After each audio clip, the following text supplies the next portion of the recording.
Podcast, créateur de podcasts en Corse.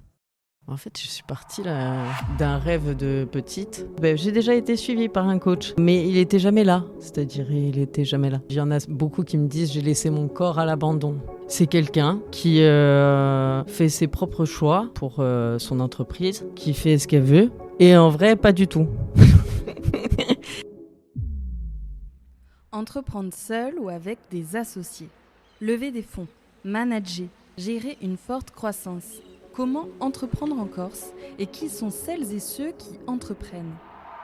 Je suis Audrey Royer, bienvenue dans Capsule, l'émission qui parle d'entrepreneuriat en Corse. Disponible sur YouTube et sur les plateformes de podcast, proposée par Podcast et la M3E et financée par la M3E et BPI France.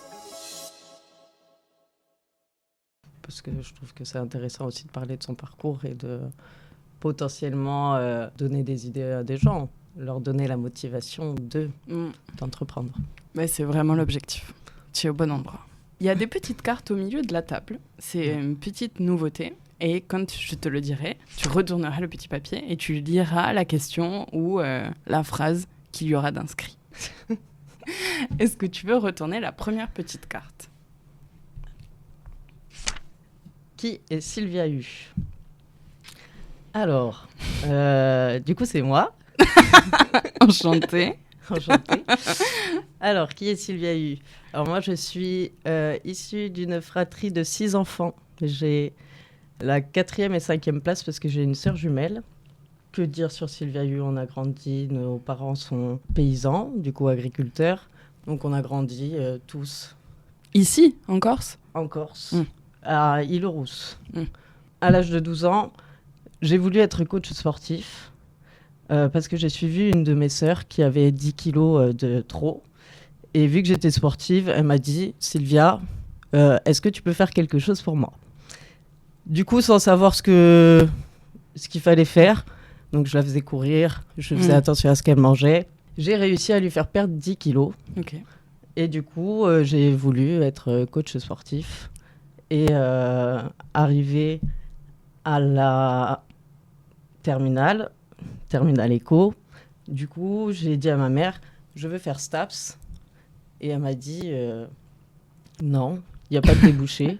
Ok. Et j'ai dit, c'était pas une question. Je veux faire STAPS pour être coach sportif. Du coup, j'ai passé ma licence à Corté, oui. Et après, c'est parti de là. Et je suis partie à Lyon pour passer un BPGEPS. Je suis spécialisée dans la musculation. Et après, j'ai commencé à travailler là-bas. Et voilà, ça, c'est le début de l'histoire, on dirait. Tu as toujours fait du sport? Toujours. J'ai commencé par le foot. Précurseur à l'époque. Parce que j'étais la seule fille. Et du coup, j'ai arrêté le foot parce que j'étais la seule fille.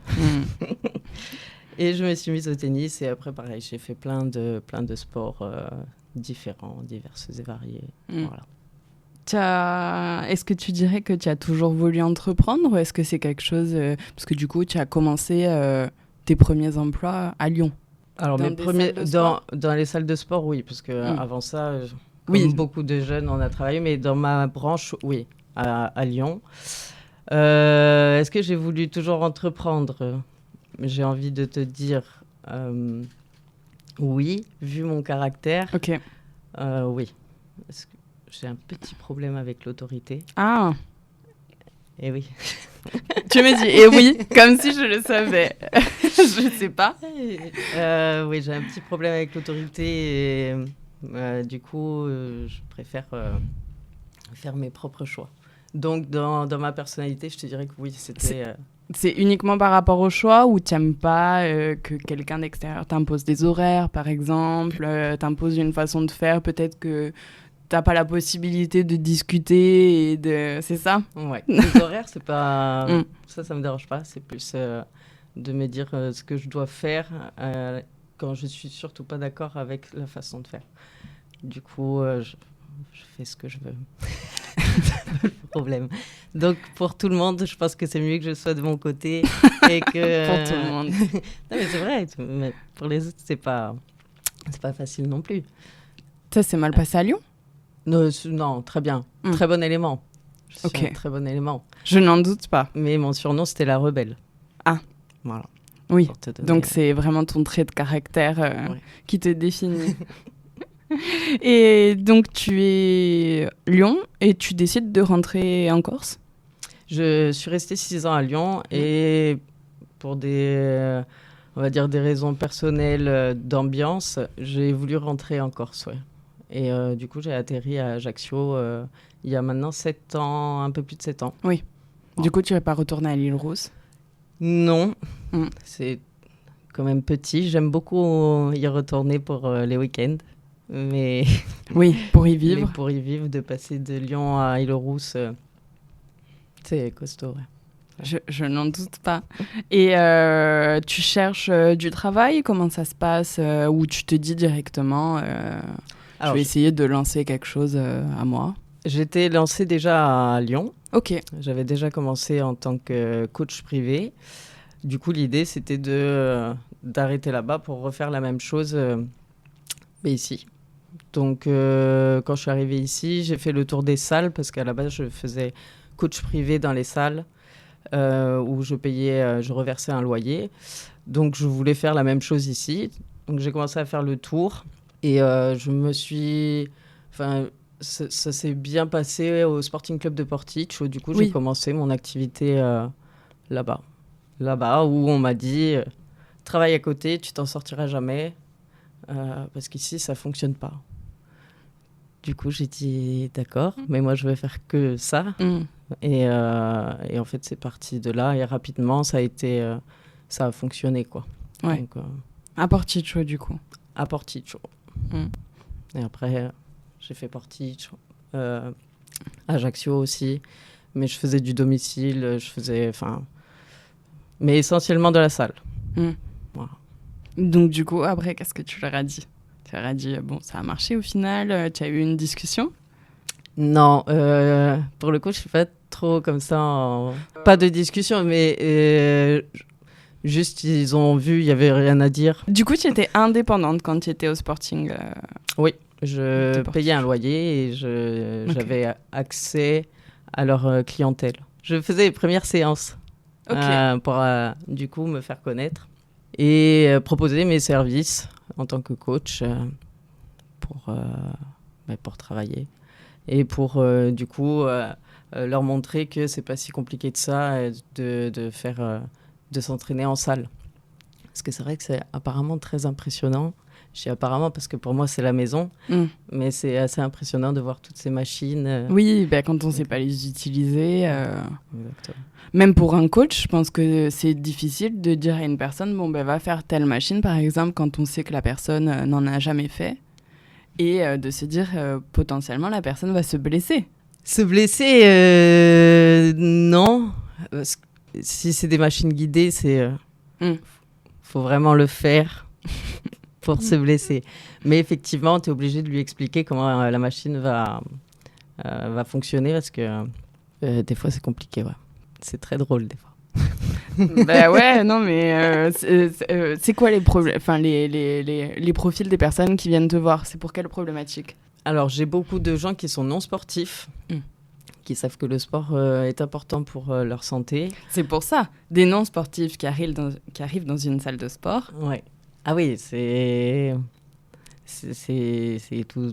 quelque chose, ouais. C'est pour ça que je fais les premières séances, pour un peu désamorcer la chose, parce que sinon ils vont pas rester. Si tu sais pas te servir du matériel, ça sert à rien de rester. Donc l'idée, c'était vraiment ça, de pouvoir les rendre plus à l'aise dans la salle, et en même temps c'était tout bénef pour moi, parce que je me faisais connaître et je pouvais vendre mes services, quoi. Tu fais de la salle, toi ? J'en ai fait. Ouais. J'en ai fait pendant plus d'1 an. Et après, il y a eu le Covid. Oh. L'excuse. Ce fameux Covid. Exact. Ah. Et après, je dis... Pas le temps. T'as pas le temps. Non. Non, mais...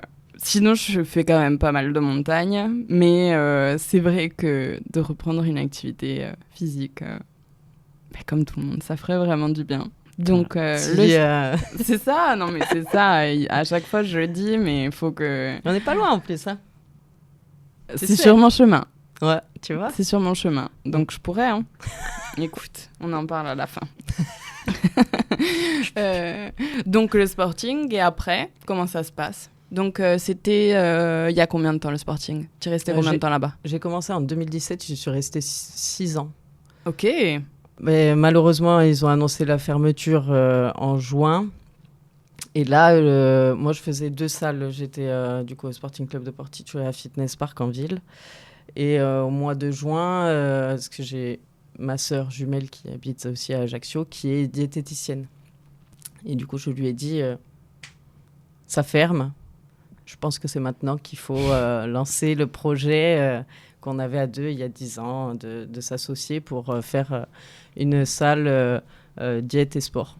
Et du coup, le projet a été lancé et on a commencé à chercher un local. On en a visité un. Ah, et ça a été le bon. Et ça a été le bon, ouais. Incroyable. Et du coup, l'avantage de ce local, c'est qu'il était brut, donc on pouvait faire ce qu'on voulait dedans. Et tu avais l'autorisation de faire ce que tu voulais. Ouais. Voilà. Incroyable.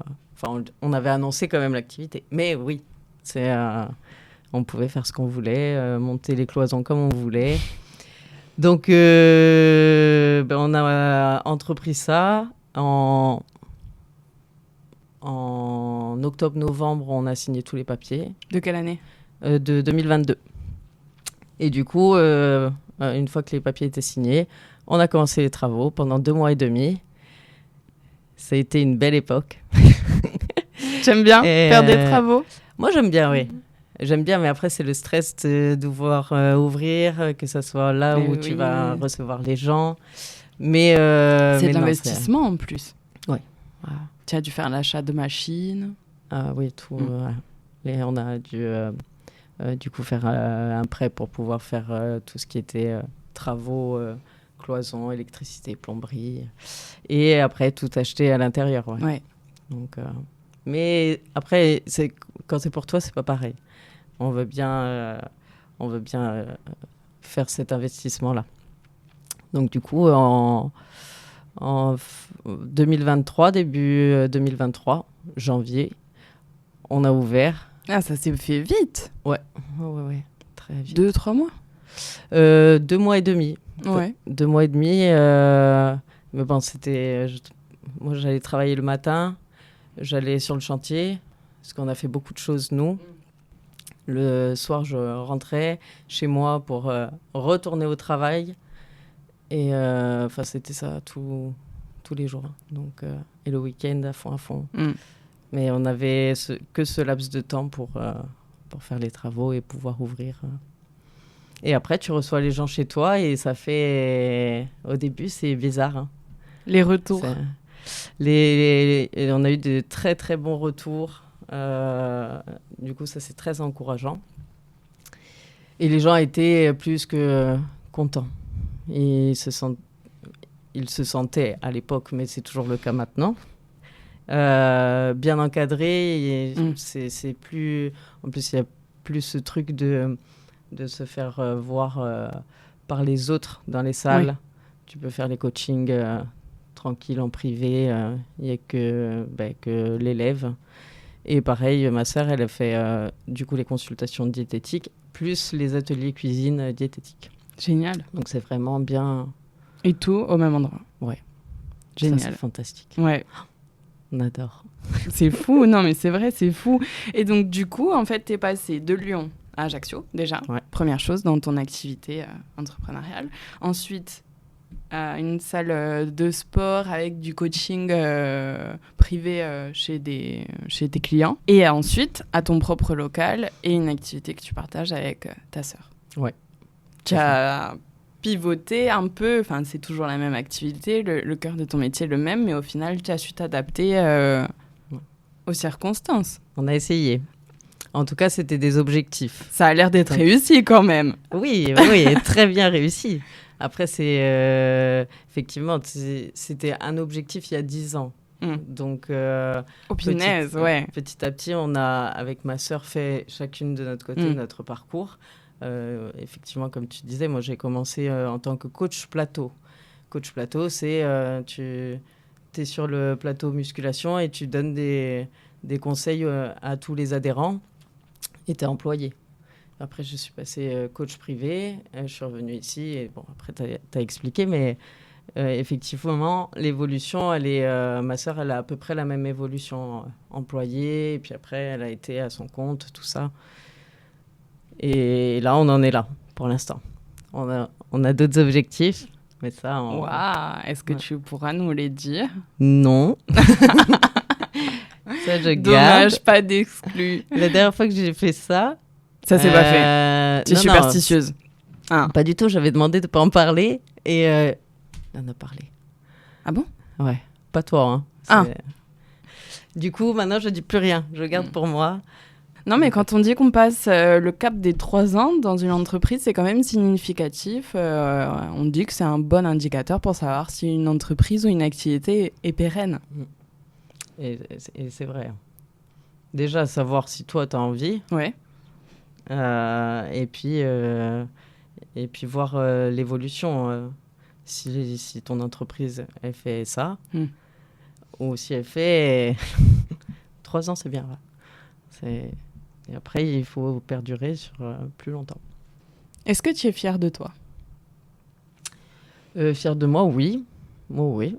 Je pense avoir eu une ligne de conduite qui m'a permis d'avancer, de me structurer, de faire des projets, de les accomplir. Donc, oui, pour l'instant, j'ai coché beaucoup de cases dans l'entrepreneuriat, enfin, dans le professionnel. Est-ce que tu veux retourner un nouveau petit papier? De Sopice. Je le dis moi parce que... Généralement, on le prononce mal. Alors, Sopice. Sopice, c'est du coup, déjà pour vous donner la signification, ça veut dire elles sont jumelles en Haute-Corse. C'est comme ça que notre maman nous décrivait quand on était petite. Enfin, nous décrivait. Vu qu'on est 6 enfants, que les gens ils disaient c'est tous vos enfants. Et elle nous disait, enfin, elle disait aux personnes et Sopice. Pour dire, ça, c'est les jumelles, elles sont jumelles. Et pareil, il y a 10 ans, on s'est dit avec ma sœur, si on ouvre quelque chose ensemble, ça sera ça. C'est ça, beau. Ce nom. Ouais. Pour notre mère. Enfin, après, c'est beaucoup de souvenirs aussi. Et Sopice, et voilà, ça veut dire elles sont jumelles. Donc, c'est vraiment le nom de notre association qu'on a depuis toujours et qu'on aura toujours. Ça, c'est un lien, personne ne pourra nous l'enlever, quoi. Ouais, c'est beau. Donc, c'est un peu... Voilà. Entreprendre en famille. C'est dur, hein. Ouais. C'est dur, mais quand tu as des bons liens quand même avec ta famille, l'avantage, c'est que tu peux dire les choses plus frontalement. Ok. Sans que ça casse. Ouais. Voilà, mais voilà. Est-ce que tu veux bien pitcher le concept de Sopice? Alors, le concept Sopice, c'est du coup la possibilité pour les personnes d'être encadrées d'un point de vue sportif et diététique, donc alimentation, pour différents objectifs. D'accord ? Donc, ça peut être de la prise de masse, tout ce qui est performance, compétition, tout ça. Ça peut être de la perte de poids, du bien-être. Et l'idée de ce studio de coaching, c'est vraiment de pouvoir passer du sport à la diététique juste par un couloir. Ouais, dans un seul et même lieu. Exactement. Et vous faites des formules accompagnement et diététique? On fait des formules d'accompagnement. Les gens viennent faire, par exemple, leur séance. Et après, ils vont voir ma sœur pour voir si tout va bien. Mais non, l'idée, c'est vraiment de pouvoir faire des formules. Mais il y a des gens qui font que le sport ou que la diététique. Oui. C'est pas une obligation. C'est vraiment pour rapprocher les deux activités au plus près, et que les gens soient juste à un seul endroit. Voilà. Si tu veux bien retourner une nouvelle petite carte. Tes meilleures erreurs. C'est pour pas parler d'échec, parce que même si demain, et je te fais les cornes, l'entreprise s'arrête, on va pas parler d'échec parce que tu vas rebondir, parce que ça va de toute façon t'apprendre quelque chose. D'où l'expression les meilleures erreurs, ce qu'on appelle plus communément un échec. Tu viens de le dire du coup. Des erreurs. Moi, je vois pas les choses comme des erreurs. Donc c'est pour ça que je souris un peu. Comme des obstacles. Je dirais, parce que j'ai jamais fait d'erreur. Faut jamais dire jamais, mais dans l'idée, même lors de mes associations professionnelles, j'avoue que j'ai toujours le pif. Hein. Je sais où je peux aller. Bon, des fois, effectivement, on peut faire des erreurs, penser que, et finalement pas du tout. Je dirais que c'est peut-être ça les erreurs. Mais vu que je suis plutôt solitaire et que j'avais mes objectifs, et que j'ai plein de gens qui sont venus et qui m'ont dit ça serait bien qu'on s'associe, ça serait bien de faire ci, tu as l'air bien compétente. Et j'ai toujours dit oui, pourquoi pas, mais j'ai jamais rien fait. Parce que moi, j'avais déjà mon objectif en tête. Ça aurait pu être du plus. Si la personne n'est pas assez motivée, moi je continue mon chemin, donc si la personne n'est pas assez motivée pour proposer réellement un projet, moi je continue mon chemin. Du coup, des erreurs, franchement, sans être arrogante, c'est très bien. Toujours, je savais que je voulais être au petit, coach plateau, et après monter mon entreprise. Ça, je l'ai su rapidement, donc... Non, je dirais que j'en ai pas. Ou un obstacle, ça aurait pu être par exemple la fermeture du Sporting à Portich. Et au final, ça en a fait une force pour toi. Ça, c'est pareil, parce que pour le coup, on a eu avant juin 2022, moi j'avais envie d'aller ailleurs, dans une autre salle. Du coup, je faisais les deux. En juin, il m'annonce qu'il va fermer. Mais moi, je suis déjà dans une autre salle. Oui. Donc finalement, le seul... Oui, tu avais en fait déjà anticipé. Anticipé, la transition mais était quand même... Ça a été fait, ouais. Bien engagé. Donc pour moi, il n'y avait pas de... Mon job était assuré. J'avais déjà une autre salle où je travaillais bien aussi là-bas. Je pense qu'à ce moment-là, j'avais plus envie de challenge et faire les choses pour moi. Arrêter d'être... Parce que même si tu es à ton compte dans ce genre de domaine d'activité, tu as quand même le patron de la salle qui donne ses règles, quoi. Moi, j'avais envie d'être chez moi. C'est bien que ça se soit très bien passé avec tout le monde, mais c'est toujours ce côté... Là, maintenant, c'est ta salle. Voilà. Là, je fais ce que je veux, quand je veux. C'est très bien. C'est moi qui... ouvre avec ma petite clé. Non, c'est beau. Ouais. C'est beau. Est-ce que tu dirais que dans ton travail, il y a une grande part d'empathie ? Alors, il en faut. En tout cas, pour moi, c'est comme ça que je le vois. Je pense qu'il y a besoin de différents profils de coach. Mais moi, je serais plutôt coach empathique, ouais. Vu qu'on disait ça tout à l'heure, j'ai beaucoup de personnes qui viennent, qui sont pas sportifs, qui aiment pas le sport, qui ont des travails qui leur prennent beaucoup de temps. Et c'est un peu un défouloir pour eux. C'est leur moment à eux, c'est leur moment où ils prennent soin d'eux. Et du coup, oui, empathique, tu les écoutes beaucoup. Tu les conseils, pas vraiment, parce que c'est pas ton rôle, mais tu parles comme deux amis pourraient se parler. Voilà, ça s'arrête là. Et après, dans l'effort, il en faut de l'empathie, mais pas trop. C'est dur. Doser. Parce que sinon, ils n'ont pas d'objectifs. Ils n'atteignent pas leurs objectifs. Donc, il faut être un peu sadique. Ça, c'est ma première casquette. Et après, un peu d'empathie. Quand je vois qu'ils vont plus bien, je leur dis, bon, c'est bon, on arrête. Tu discutes avec tes clients? Oui, beaucoup. Ouais. J'en ai qui... C'est pareil, ça dépend des profils, mais j'en ai qui ne parlent pas beaucoup. Et d'autres qui n'arrêtent pas. Et du coup, l'objectif, c'est de plus les entendre, c'est qu'ils ont bien travaillé. D'accord. Si je les entends plus, c'est que c'est bon. Au début, ça tchatche.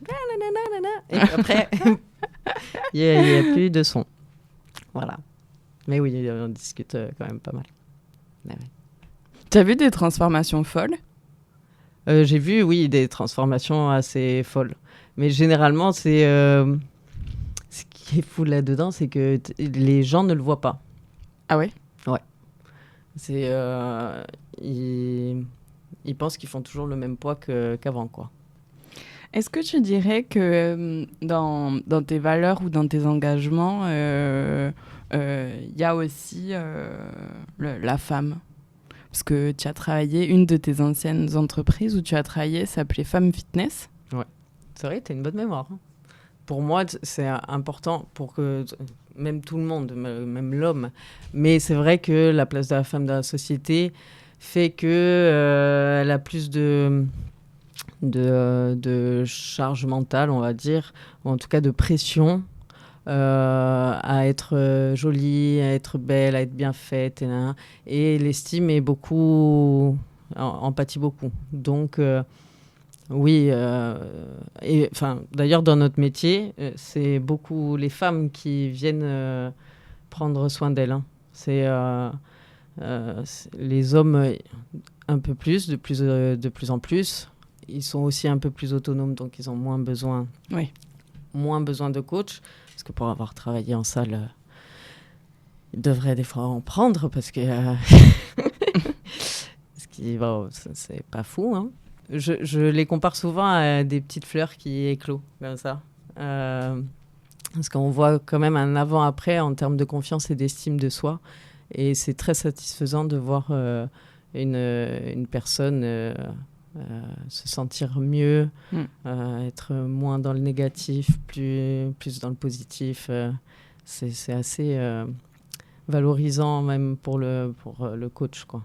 Oui, c'est des transformations physiques, mais ça peut être également des transformations mentales. L'un va pas sans l'autre. Généralement, c'est lié. Hein. Soit ils sont très occupés, soit il y a ce relâchement du coup mental, et ça se voit au niveau physique, quoi. Il y en a beaucoup qui me disent j'ai laissé mon corps à l'abandon. Et je pense, il y a d'abord le mental, c'est-à-dire pas s'occuper de soi, pas d'être en falate, hein, c'est pas ça, mais vraiment d'avoir abandonné son soi. Donc ils vont travailler, les enfants, il y a toutes ces obligations, et du coup de se recentrer un peu sur soi, ça donne des belles choses en termes d'estime et de confiance. Ouais. C'est très joli à voir.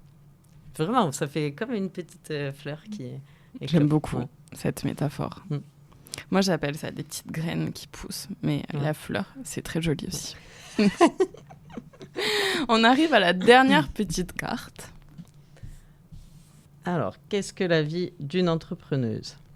Si tu devais l'expliquer à quelqu'un qui n'est pas entrepreneur ou entrepreneuse.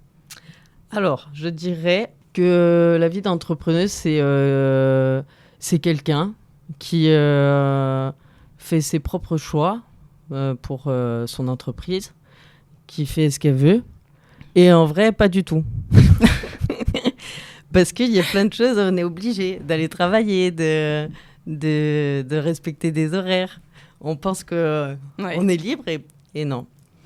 Ça revient tellement la liberté de l'entrepreneur ou de l'entrepreneuse, qui au final est un leurre. On Oui. vend un peu l'entrepreneuriat comme tu feras ce que tu veux. Puis au final, si tu veux perdurer, tu es quand même obligé de te fixer des limites. Ouais. C'est c'est exactement ça. Si tu veux pérenniser ton entreprise, effectivement, il vaut mieux que tu ailles travailler. Parce que moi, je récupère quand même beaucoup de gens qui me disent bah, j'ai déjà été suivi par un coach, mais il n'était jamais là. C'est-à-dire, il n'était jamais là. Mais soit il était en vacances, soit il n'était pas disponible. Là. Et en fait, la rigueur fait que ton entreprise va perdurer. Et pareil, j'ai des amis qui me disent tout le temps, oui, des amis du continent, on est là cette semaine. Oui, mais je travaille. Et ils me disent, ah, mais toi, t'es à ton compte, c'est toi le patron. Oui, mais je travaille, du coup, je ne peux pas laisser mon entreprise comme ça. Donc, en fait, tu peux aménager tes horaires. Après, ça dépend des entreprises. Moi, je sais que c'est quelque chose de régulier. C'est hebdomadaire et j'ai toujours les mêmes heures. Par rapport jours, aux personnes. Quoi. Voilà. Donc, pour m'aménager, je supprime un créneau. Si dois aller même chez le médecin, je dois supprimer un créneau ou 2. Donc, voilà. Pour moi, c'est un semblant de liberté, effectivement. Mais le gros avantage quand même, c'est que c'est toi qui donnes la ligne directive de ton entreprise et là où tu veux aller, tout ça. C'est toi le chef. Tu dirais que tes proches y comprennent ? Mes proches ont peur, avaient peur. Ok. Voilà. Mon père était entrepreneur aussi.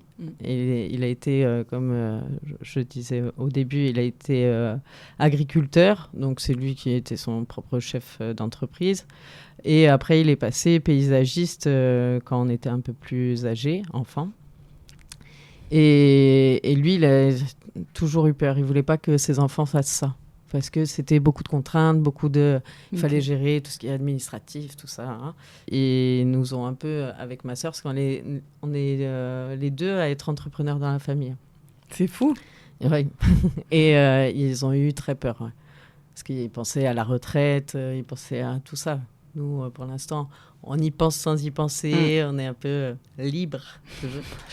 Mais ouais. Et du coup, ils ont compris. Mais pareil, ils pensent qu'on peut faire ce qu'on veut, ce qui n'est pas le cas. C'est quand mes frères et sœurs qui ne sont pas ici arrivent en Corse, ils nous disent tout le temps bah, tu peux prendre un jour, tu viens me voir. Ben non, ça ne marche pas comme ça. Voilà. Donc eux, ils comprennent parce que nous, on a grandi un peu là-dedans. Parce que mon père, pareil, en termes d'autorité, c'est bien qu'il ait été à son compte. Tu vois. Et pour les perspectives d'avenir, pour ce que tu peux nous dire. Alors déjà, perspectives d'avenir, je te dirais que j'espère que l'entreprise durera encore longtemps. Après, on fêtera les 3 bougies.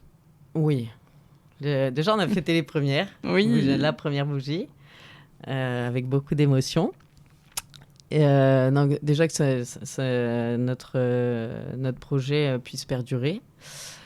Et après, j'avoue que je suis une personne plutôt ambitieuse et j'aime quand ça bouge beaucoup. J'aime les challenges, j'aime pas me reposer sur mes lauriers. Donc sûrement qu'il y aura des projets, mais toujours dans le même... je peux pas me disperser trop. Il faut que ça reste dans le sport. On verra. Je peux pas dire beaucoup de choses en vrai. Même pas ton rêve le plus fou? Alors, mon rêve le plus fou, ça aurait été de monter une structure avec ma sœur plus grande que ça. Ok.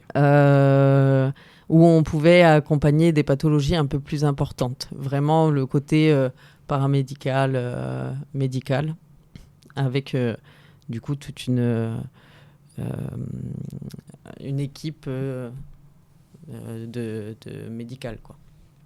Et de pouvoir encadrer des gens, comme je disais, avec des pathologies plus importantes, d'obésité, obésité morbide, voilà, qui puissent perdre du poids, retrouver leur santé, leur confiance, leur estime de soi. Voilà. Ça aurait été un des rêves les plus fous. Mais Mais là, ça veut dire pas de week-end, parce que pour moi, c'est important d'avoir l'équilibre. Vie professionnelle, vie perso. Il y aurait peut-être eu d'autres coachs. Donc, oui, ça pourrait. Mais c'est un plus gros projet, donc forcément, tu dépends en fait des gens, d'autres coachs, d'autres équipes médicales, tout ça. Et c'est pour ça que je dis, le week-end, faut se rendre à l'évidence que même si tu as des gens qui travaillent pour toi, en tout cas qui travaillent dans le même sens que toi, après tu fais plus ton travail, tu gères des gens. Oui. Et ça tu veux pas. Ça me bloque un peu, parce que j'aime mon travail. Pour l'instant, c'est je veux suivre moi les gens, mais pas faire du RH, quoi. C'est management. Oui, management, tout ça, c'est dur. Hein. C'est très dur. C'est un réel métier. Hein. Ouais. Pour l'instant, je me sens pas d'avoir les épaules pour. Donc, tu dirais que tu as appris quoi grâce à l'entrepreneuriat ? Ton métier, du coup, tu le connaissais déjà. Tu as fait des études pour. Ouais. À partir du moment où tu t'es lancé dans l'entrepreneuriat, est-ce que tu savais tout ce que ça impliquait ?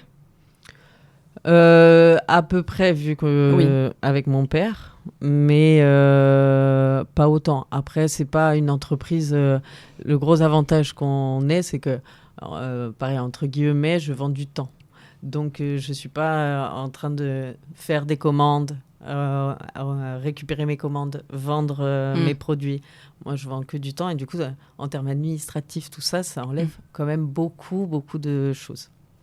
Donc, je pensais pas autant. Après, ça m'a appris un peu plus de rigueur pour tout ce qui est administratif, tout ça. Mais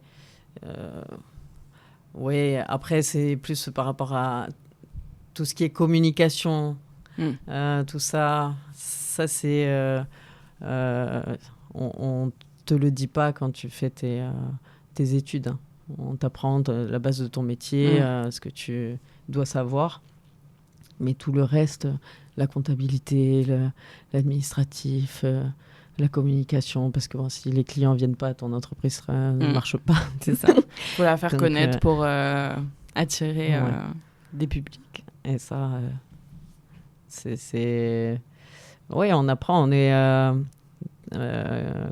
comme dit ma meilleure amie, on est des couteaux suisses, quoi. J'ai fait les travaux... Hein. Comme toi, tu vois. On est obligé. Parce que sinon, c'est des frais en plus. Et tu peux pas... Ça reste quand même des petites entreprises. Moi, je suis pas dans le BTP, par exemple, où tu peux... Enfin, je rigole en faisant ça, parce que c'est pas tout le monde comme ça. Mais même si ça fonctionne bien, ça reste une petite entreprise, parce que je suis seule dans mon activité. Qu'est-ce que tu as pensé de cette interview C'est un peu une introspection. Oui. Oui, tu regardes un peu ce qui est tout ton chemin. C'est assez... Mais généralement, je me le remémore, parce que c'est ce qui te permet aussi d'avancer. Des fois, tu te poses comme ça et tu dis... en fait, je suis partie là, d'un rêve de petite. Parce que moi, ça part de quand j'avais 12 ans. Petite, on me disait tout le temps, qu'est-ce que tu veux faire comme métier ? Dans le sport. Moi, je commençais dès qu'on pouvait commencer le sport. Et c'est à 12 ans que j'ai su que je voulais être vraiment coach. Et tu te remémores tout ça et tu dis, maintenant, j'ai presque 35 ans. Et ouais, presque 35. Et je suis... tiens. Mais je peux pas avoir toute cette vie et avoir 25 ans, c'est pas possible. C'est sûr. Non, c'est une chance de pouvoir prendre de l'âge, de vivre tout ce qu'on peut vivre. C'est une grosse chance. Et du coup, oui, pour revenir sur ça, tu te poses un peu, tu as 35 ans et tu regardes tout ce que tu as parcouru et tu te dis... il reste encore des choses à vivre. Donc, c'est ce qui motive aussi. Merci beaucoup pour ton temps et pour tes réponses. Merci à toi. Si vous avez aimé cet épisode et que ce n'est pas déjà fait, pensez à vous abonner à la chaîne YouTube Capsule Entrepreneuriat. Vous pouvez activer la petite cloche pour être au courant des nouvelles sorties. Et puis si vous nous écoutez sur Spotify, Apple Podcasts ou Deezer, pensez également à vous abonner et à nous mettre 5 étoiles. Tous les liens sont dans la description. Retrouvez-nous sur nos réseaux sociaux Capsule Entrepreneuriat, sur Instagram, LinkedIn et bientôt TikTok. Vous aurez un avant-goût de l'épisode de la semaine, des bons plans et aussi des invitations aux événements que l'on organise.